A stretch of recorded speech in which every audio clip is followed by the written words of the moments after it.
What's going good, everybody? So, as you can see, we're in Civilization 7.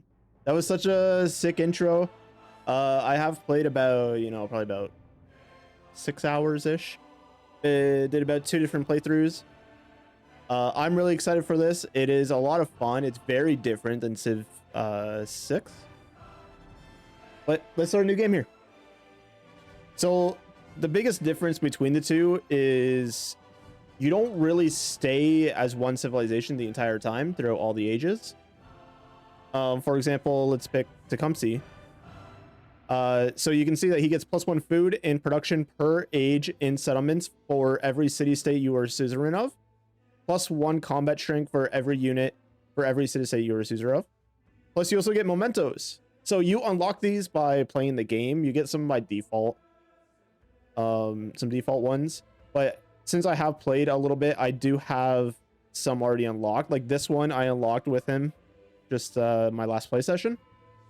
And they all do something a little bit different. It's just like another little tiny bonus that you can add on top of it. So if you want to do a military playthrough, you can start adding in some of the military ones or ones to make your units cheaper, etc.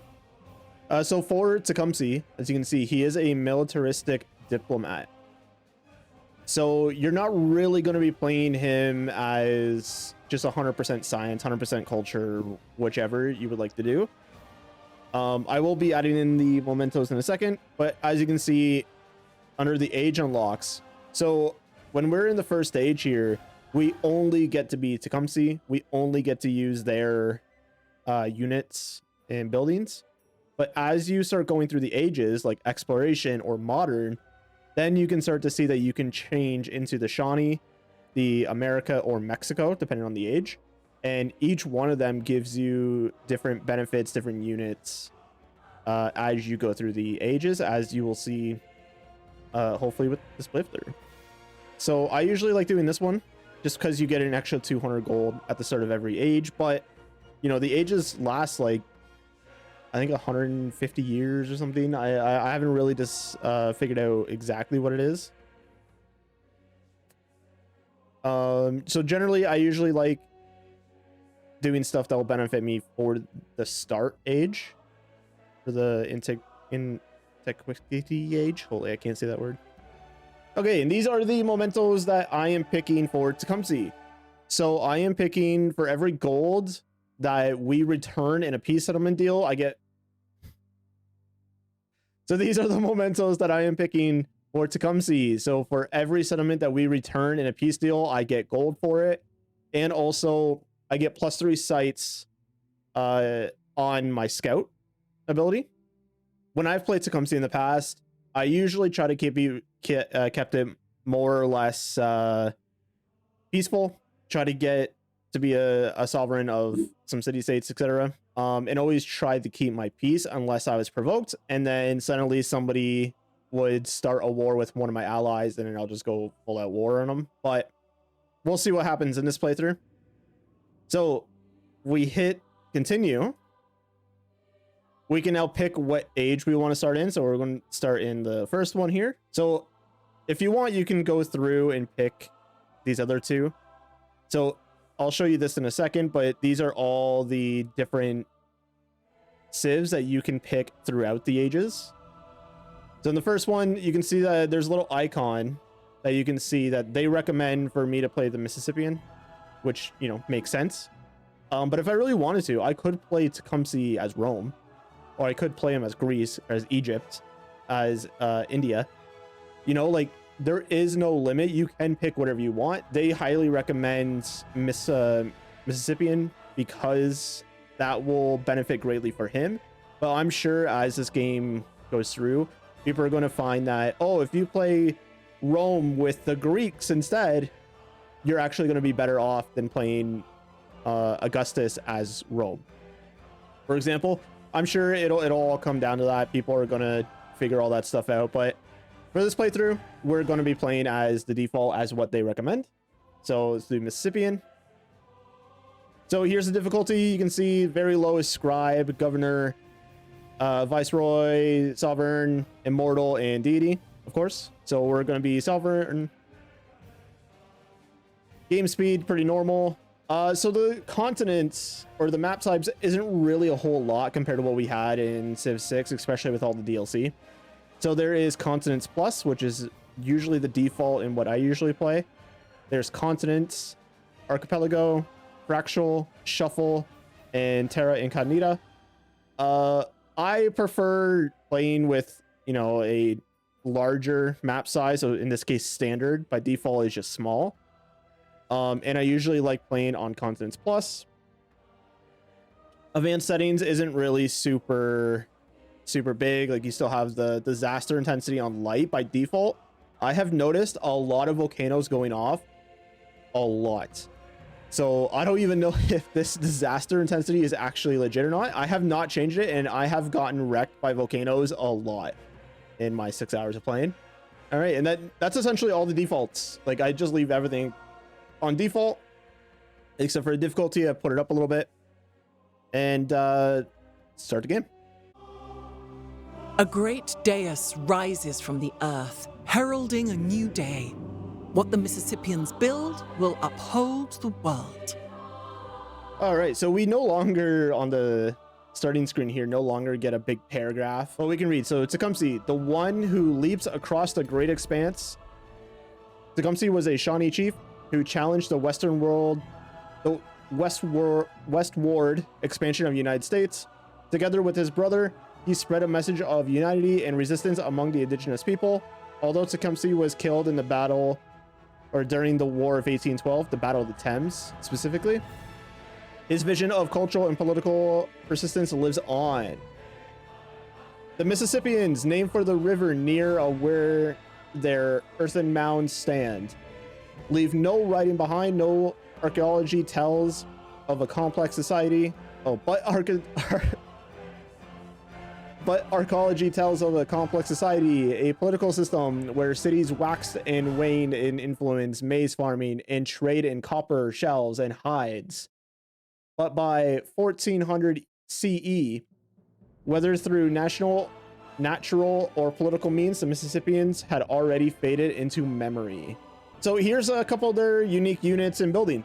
So they have Burning Arrow. So when you unlock Animal Husbandry now, generally you will only get a slinger as you unlock it. But with the Mississippians, you get archers with flaming arrows. So they increase their bombard strength with +3 combat strength against siege units, applies burning status for tiles for 2 turns. Civilian who can establish a trade route to import resources from foreign settlement, gain 25 gold per resource acquired when creating a trade route. When I've been playing as him, I've gone so much gold. And a pop cop, +1 gold, +1 food for every adjacent resource. This is actually insane. As we keep going on, you will see. It's also ageless, so it stays forever, and it does not remove a warehouse bonus that is already on the tile. So we're gonna be playing as them, and you're gonna see.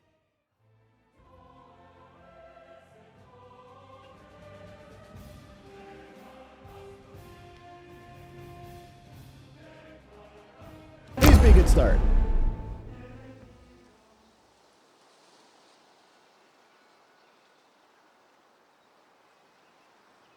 Okay, we'll play. So it will want me to go here just because there is some trees here, and I can play some mine here, but I can already see I have 2 resources here. But as you can see right now, for some reason I can't click off the founder, but we no longer have a settler and a warrior to start off. We only have the settler now. Everybody starts off with a settler. So by default, it's always turned off. So I usually always pick right beside an oasis, a river, etc. Obviously to get that bonus. It says for me to go here, just because I'll have a stronger 3 tile wide. So if I go here, it'd be 1, 2, 3, and I will not be getting this gold. So if I go here, it'd be 1, 2, 3, get that gold. I'll also be able to get these 2. So it does actually go here because I did not see that gold. So again, by default, your lens, you'll not see the settler view. Let's create our city. So again, there is a lot of differences in this game. So right off the bat, you can already see that we have a scout warrior. We don't start with anything. So generally what I like to do is I like to start with a scout. It's super cheap. It's only going to take 1 turn to make right off the bat. There it is. And another annoying thing, hopefully they add it soon. It will probably end up being a DLC, let's be real. You cannot automate your scouts. So you have to use your scouts. So a lot of the stuff that we used to have in the city center no longer are in the city centers. That is the biggest change with it. So if I click on granary, I can put it in the city center if I wanted to. I could also put it on any of these tiles. So if I were to click this +3 food, it will turn into an urban tile. So that is the major difference between this one and Civ 6 is we have urban and rural tiles and not just a bunch of stuff in our city center and in using builders to build all of our resources. We actually just automatically get them through the city center. And here is how we actually get them. Perfectly timed.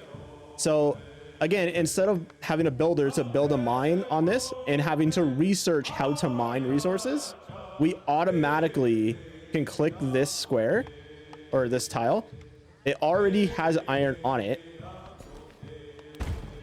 and it's already built. That's all. We don't have to make builders. We don't have to do any of that annoying stuff. The tech tree is very, very, very simplified also. So now we only have sailing, pottery, animal husbandry. And then it breaks down into writing, mastery of writing, irrigation, masonry, mastery of masonry. And then it keeps going all the way through until you get to future tech, which is the end of the age, essentially. So for us, I'm going to show off the archer. So I'm going to do animal husbandry, even though, you know, we have no animals in sight. And here, as we can see now, this is one of what used to be the villages. This is now a village. We cannot get it because we don't have sailing currently, but we will be seeing stuff like this instead of tribal camps in order to get bonuses and stuff. But they don't also grant bonuses anymore. It's now as like a storyline, which depending on the option that you pick can dramatically, maybe not dramatically, but it can change the outcome of your choice. So it could change the outcome of here. It could just give you 25 science, 25 culture, or it could say, do this, we will give you an objective and it will give you a reward for it. So again, now we're expanding. I think I'm going to be doing the incense because these bonuses actually give us a big bonus in our capital city. Otherwise, we could do like this one will give us clay. This one is just more rocks, just more production, essentially. But we'll go for the incense. Again, I did not have to learn irrigation to make a plantation. I just automatically get that now. And here is our first city-state, actually. So there is no longer barbarian camps. They're now city-states. And some of them start off with this one, as you can see here, where if you look down at the bottom, it says scout, the village that they're from, relationship hostile. So there are city-states that will automatically start at hostile. Some of them won't. I think it's by random, but I have noticed a lot of scientific city-states actually start off hostile. So now we have the choice of sailing, masonry, or pottery. Let's do sailing. We can also see what they'll give us, obviously, if you hover over it. So brickyard gives us +1 production on clay pits, mines, quarries. +1 food on plantations, +1 on clay pits again. Sailing will obviously give us the galley, allow us to embark land units for only coastal tiles, but still, that's already huge. We don't have to get like 15 different texts to even get that. And then masonry allows us to unlock the monument, ancient walls, pyramids, and +1 production on mines and quarries. So honestly, I would go with pottery because for whatever reason, you get a lot of production in this. there's going to be a time where like, oh, like a scout is already four turns, or our archer's already 4 turns. This saw pit is 8 turns. Like, this is already madness. We're already pumping out stuff at the very start of the game.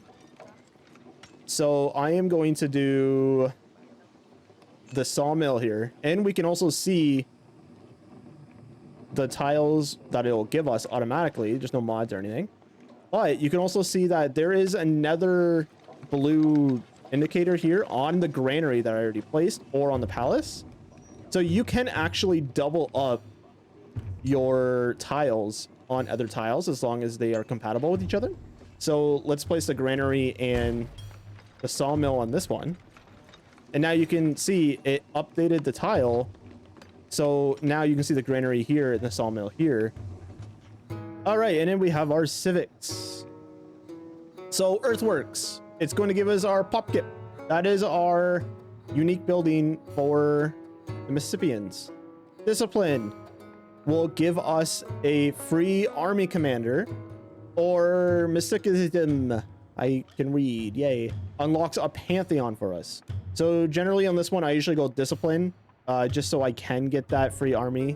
Government, again, we did not have to choose our government. It is automatically given to us. So we get to choose whether we want plus 20 culture with 15% extra production towards building wonders, 20 plus 20 science, or plus 20 production towards infantry units, or plus 20 food and plus 20 production towards buildings. I usually go with oligarchy because you get to choose whether you want food or production. In this scenario, we don't really have a lot of food. Like, once we start building more, we can add more food blocks, but generally I go with oligarchy just because of the production in building is going to be insane. We're going to be start pumping out stuff. And then this is our new policies. So we have charismatic leader, plus 2 culture on the palace, or tool making, plus 1 production and science on the palace. Obviously I'm doing production because I want to make an assembly line of buildings here. A busy forge bellows immense heat into the surrounding neighborhood. The confident, sweating blacksmith insists on high heat transformations, a very nature of iron itself, but a weary neighbor pleads, just dunk it in cold water, it'll harden faster. Research cast iron, explore quenching techniques. We aren't actually researching anything. We just get plus 25 science or plus 50 gold. It really does not matter what you want. In this case, I want science faster, so I'm going to go with the science one. Awesome. So with pottery, we get plus 1 food on plantations already stacked, and plus 1 production on clay pits already stacked. I don't have to add anything to that. And we also get brickyard. And now after getting the pottery, we can already see that our wood camps are already to production. Or sorry, the sawmill, the saw pit. All right, and here's the flaming arrows. Nothing special, just like regular arrow, or just like regular slingers or archers. They can attack 2 tiles as long as there's nothing in their way. What is cool is now on the map, there is a different elevation. So you can see here, this tile is higher than these tiles. So it still grants us to fire over the 2 tiles. But as you can see, I cannot see above here. If I'm here, I cannot fire here.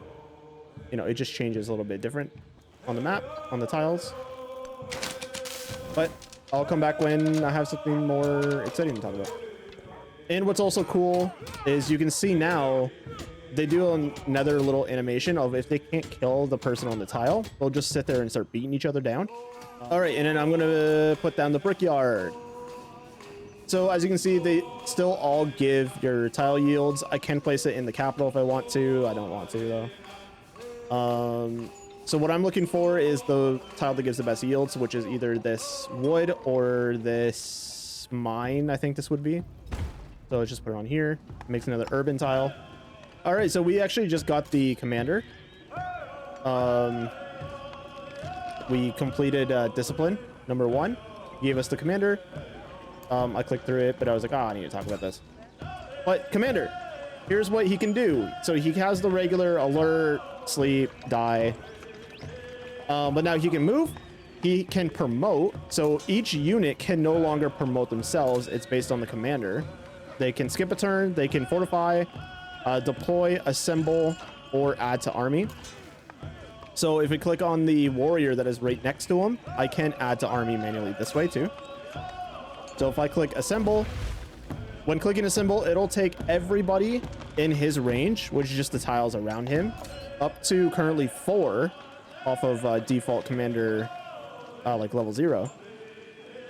Anybody who has not moved during that turn will be sucked into his army, and then you can move him, and now they all move as like one big unit now. All right, and here is a culture city-state. So when we click on it, we now have the option. It shows that they are a city-state. We can befriend them, or we can tell them to target somebody else. So this is using influence, which if you look at the top left of my screen, you can see I have gold, influence, science, culture, happiness, and settlement limits. So this is a culture, as you can see with the symbol in the background. They're nice, so I'm going to befriend them. So at the bottom, you will see the progression. So if they are naturally hostile to you, you will start off at 0 out of 60. But yeah, they'll start at 30 turns instead of 15. And this is just how you become their sovereign. You no longer have to start sending government or governs toward them, or what's it called? I was going to say influence. I forget what it's called. But yeah, you no longer have to send them stuff manually. You kind of just click on it, say, let's be friends. And in this scenario, 15 turns later, we become friends. So at right off the bat, they're automatically friendly to you. So obviously if they're hostile, they'll start at 0. They'll become friends with you eventually. In this scenario, 8 turns, they will convert to a city-state. So then that's kind of like a normal city-state like we see in Civ 6, where they can start expanding. And they will give us the ability to see all of their units and like everywhere they've been, and then you become the suzerain of them eventually at the end. Okay, so we actually have one over here also. So again, this is another one of the tribal villages, or would be a tribal village in Civ 6. We click on it. Here you can also see, again, there is a storybook icon on the top of them. It says hunters have perfected a recipe for curing meat so that it does not spoil. Perfect for travelers enduring prolonged journeys. So we, again, have the ability to study it or enjoy the food. So if we enjoy the food, it'll automatically come back to our capital, give us 30 food, or we can study it, give us 45 science towards whatever, like our scientific tree. So let's do science. And now instead of taking 9 turns, it's going to take 6 turns. And we've also met someone. Niccolò Machiavelli, per servirvi. In qual modo potrete voi servire me? Intendete, in qual modo potrei essere io al servizio vostro? So right off the bat, similar to what we had back in Civ 6, but instead of sending delegations to them, we can give them a friendly greeting, which reveals the capital of both of them if nearby, gives us a plus 20 relationship, but it also costs 20 influence, which as the further we go in the age, this will go up. I believe the highest is like 60. We have the choice of just a neutral greeting, just saying like, hi, and then just walk away. Or we can say, no, away, which still costs 20 influence, but negative 20 relationship. So as Tecumseh, I'm going to be relatively neutral until provoked. So I am going to do the greeting. So as soon as we get it, it'll automatically open up here, and we can see we can do the open borders. Again, it's going to cost us influence. We can denounce them, which again will cost us. Send aid, local, you know, all this stuff. Endeavors are good. It will increase your relationship. Sanctions are bad. It will decrease your relationship. You can also form an alliance when you start getting up higher relationship with them, or just straight up declare war. You can see their relationship status with you here. So you can see that they've already met somebody. Classical Republic. So you can see what pantheon they're using and what government they're using and their agenda. So you can see what he is really good at. So he's really good at diplomatic action proposals are accepted. He gains 50 or 100 when they are rejected. So he's really good at getting a lot of influence and a lot of gold relatively early.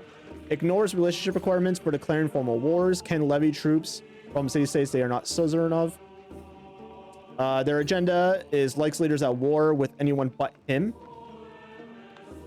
And you can see what civilization they are. So I believe he is actually French. So I believe in the modern era, he can turn into the French, Spain, America, something else. I could be completely wrong about that. But in the in Tecumseh, I can't say that word, era, he starts off, he went Greek instead. All right, so I just got the tribal village over here. This one is sea turtles have begun to nest here. Locals wait in anticipation of eggs hatching to be moved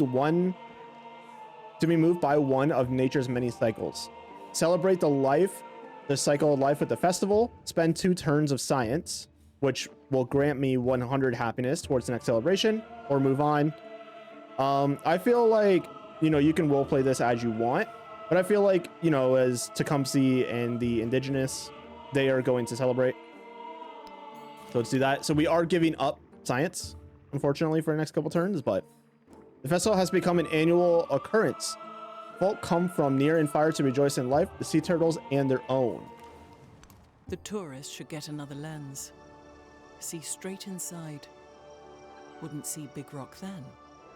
He would see that Gunia living right inside there as from the beginning. So the wonders a lot have changed. So you can still see that you will still get bonuses when around them, when placed around them. All right, so now on council day, I get to choose what one I want. So being an oligarchy, as I said before, you can get plus 20 food for 10 turns or plus 30 production towards constructing buildings. Buildings all the way. We're going to start going up fast. So with my memento that I already picked, I can pick survey. I don't really need it. I also can pick the culture too. It's going to give me 13 instead, but again, those are just policies. You can change them whenever you want. And we're automatically going to go get our first settler. All right, so just like in Civ 6, and I think in pretty much every Civ, your city will reach 3 tiles from your city center. So here's my city center. It'll go 1, 2, 3. It'll reach all the way to here. There's not really any loyalty that I have to worry about. So I am going to forward settle over here. So it's going to be the option of either settling here, which is saying it's good because it's close to our city. We're also going to get marble, cotton, gypsum, silk, more gypsum. If we come down here, we'll get the silk faster. We can get elephants. There's also a volcano here. If we come up here, we can do a coastal city. We'll get access to the gold, the horses, a cod, or fish in this case. We'll go over here. Camels is usually pretty good. But I am going to forward settle. So I am maybe not going to go here, but I'll place them here for now. And in this, we do not have to worry about people taking our settler. Like, they can go run off. They do have a health bar. But these scouts do not attack our settlers. If we wanted to, if we're at war and someone's sending a settler, we can put the settler in our army here and just make sure that, you know, they don't die as they're running. All right, and then after we have sent our influence over to the city-state, they have now came back to us and said emissaries from them have arrived and pronounced that the Mississippian Empire deserves all the respect and glory. To honor the friendship between the two people, they present a gift. What's the gift? I have no idea, but they presented it. All right, so now we are settled over here. Let me turn off this. So where do I want to settle? So obviously I can settle anywhere on the river. I can also settle like on the river itself. So if I settle here, I'm not really going to be getting a whole lot. I am going to be getting some mines, which, because I am impeding on these guys may turn hostile on me. Honestly, if I go here, I can instantly get marble and gypsum within my radius here. Then I can get more mines here. I can get this elephant for sure. I can get the silk. If I go here, 1, 2, 3, I can get the gypsum. Go here, 1, 2, 3, I can get the cotton. So I think I am gonna settle right here. Just in case, so I don't impede on these guys and accidentally make them mad at me, because that has happened to me.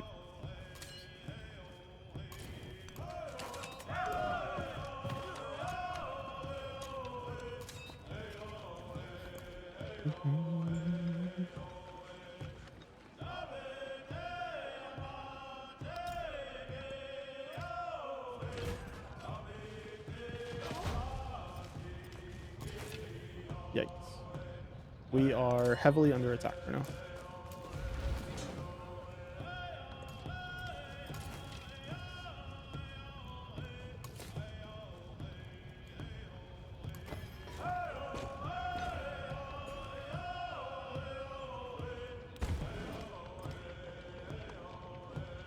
All right, and here is the resources. So you can see at the top, we already have iron as our resource. We already have incense, which gives us plus 10% science. Gypsum, which we just unlocked, gives us plus 2 production to the capital, plus 4 to every other city. So anything that is under city has to go to the capital. Anything under bonus can go to any other town. But we still get plus 4 production in every other city. So this still gets plus 4 production, even though it is not on that city's bonus. So they also, from what I've noticed, city-states actually do not damage. They'll obviously still try to take the city, but they do not damage tiles. And also in a war, your captain or your commander cannot attack, but they can take damage. The Dream Visitor. With a start, a chieftain awakes from his restless sleep. In dreams, they were visited by a birdman, a powerful warrior holding a rattle fashioned from the skulls of their enemies. Before traveling to the upper world, the birdman promised to retrieve the souls of the chieftain's kin from the realm of the dead. This account should be preserved through engraved images, plus 1 codex. Or culture. This account should be immortalized through ritual dance. So again, I think codex also gives us plus on science, but in this case, I'm going to go culture. Just to spice it up a little bit, you know? Oh, I think I may have killed my... archer here. Yep, archer down. Whoopsies!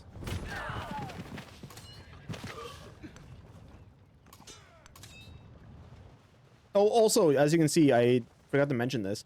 They automatically place roads down. So you no longer need a trader to make the roads as it goes through. It automatically places a road down if it's within your empire. You will going to need traders if I wanted to come over here and make a road between here and here.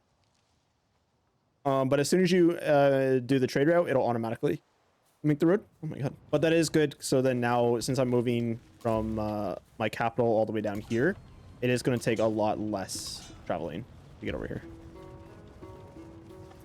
Oh, we are being heavily attacked right now. Oh, now I'm silvering of these guys. Nice. So I get a choice of megalith. Allows the construction of a megalith unique building. The megalith provides plus 2 culture, plus 1 food for every adjacent royal tile. Must be placed on flat terrain. I can do monumental architecture. Plus 2 culture to monuments for every city-state you are suzerain of. Shrines to the Jinn. Receive a free civic when you become suzerain of city-state, including this one. Just Colonnade. Plus 1 social policy slot. Arch. Plus 5% production towards constructing wonders of every city-state you are suzerain of. So instead of getting the bonuses of I sent X amount towards this city-state, they'll give me bonuses. I now get to pick what I want to do. So in this case, I am just going to do plus 2 culture. Because I really don't want to build a megalith right now, to be honest. More archers, get down here, please. Because we are in a all-out war. Holy, go after Greece. You guys were doing great against them.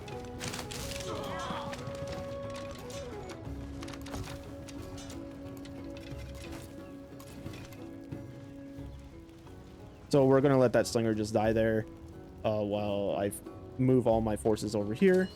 So ideally, you would want your commander to be by everybody. So that's the only way that he gains experience, is if he is around people and they are actively killing. Because again, your units cannot upgrade on their own. They don't have an experience bar. It goes on the commander now. Come on, let me get back to the war.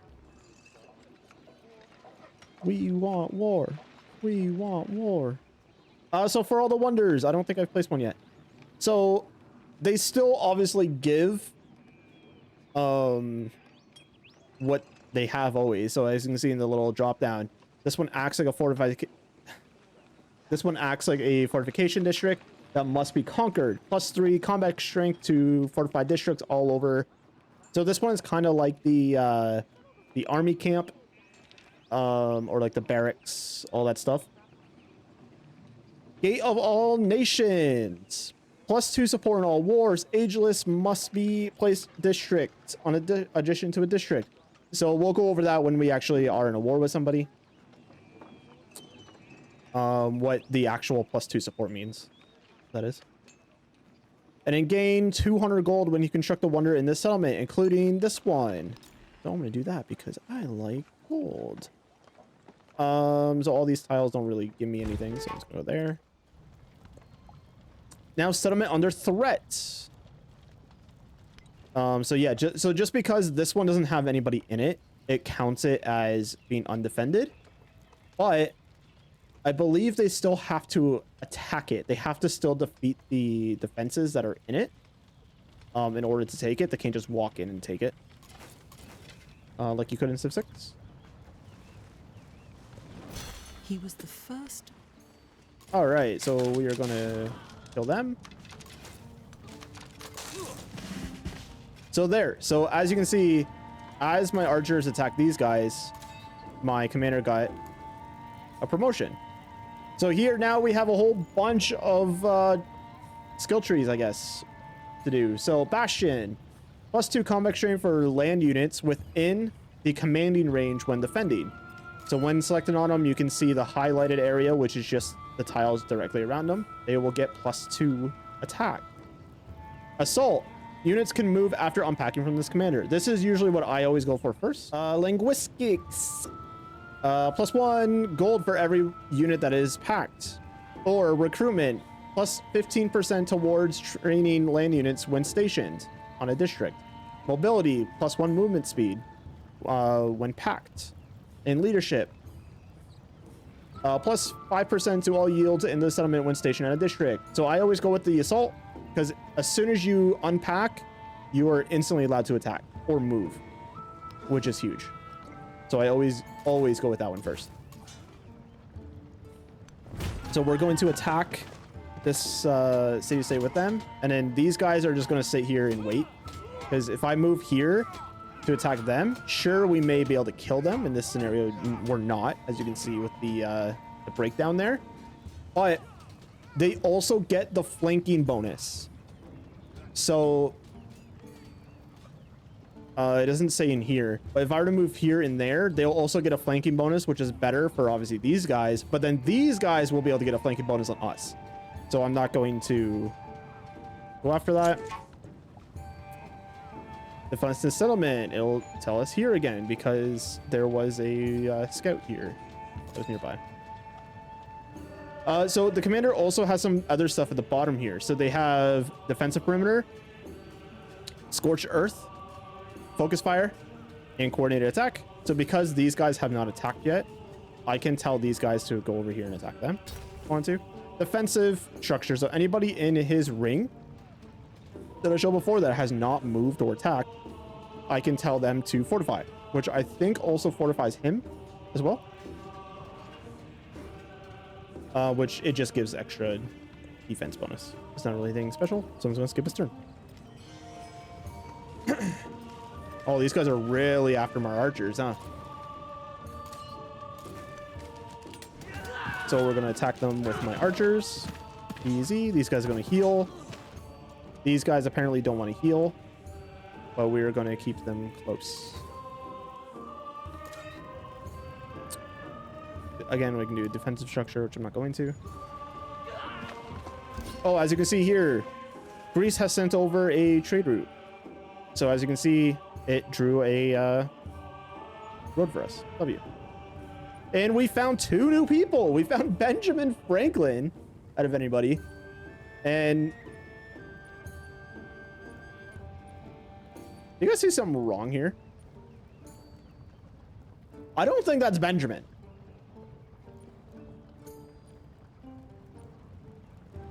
Alrighty then, let's get into it. Greetings. Oh, I fixed it now. am Benjamin Franklin, doctor, scientist, writer, and full of advice, whether you will listen or not. +2 or +20 relationship.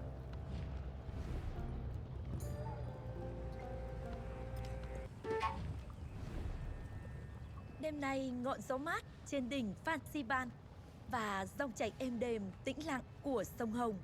Các ngươi đến đây. +20 relationship. All right, so we're a few turns later after meeting the 2 new civilizations here. I think I am going to end this episode here. This is really fun. We're still in the middle of a war with this city-state. But yeah, next time we're going to figure out where the city-state's coming from and probably take it out.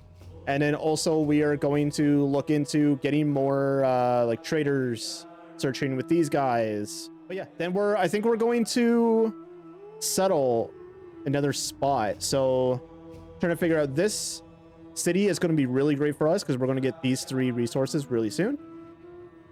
So we can either settle down here. We still need to grab that.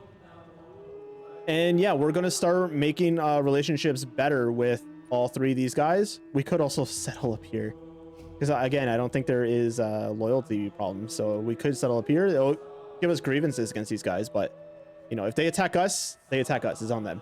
But yeah, I will see you in the next episode. Hopefully you liked it. Let me know what you think about Civ 7 so far. Peace.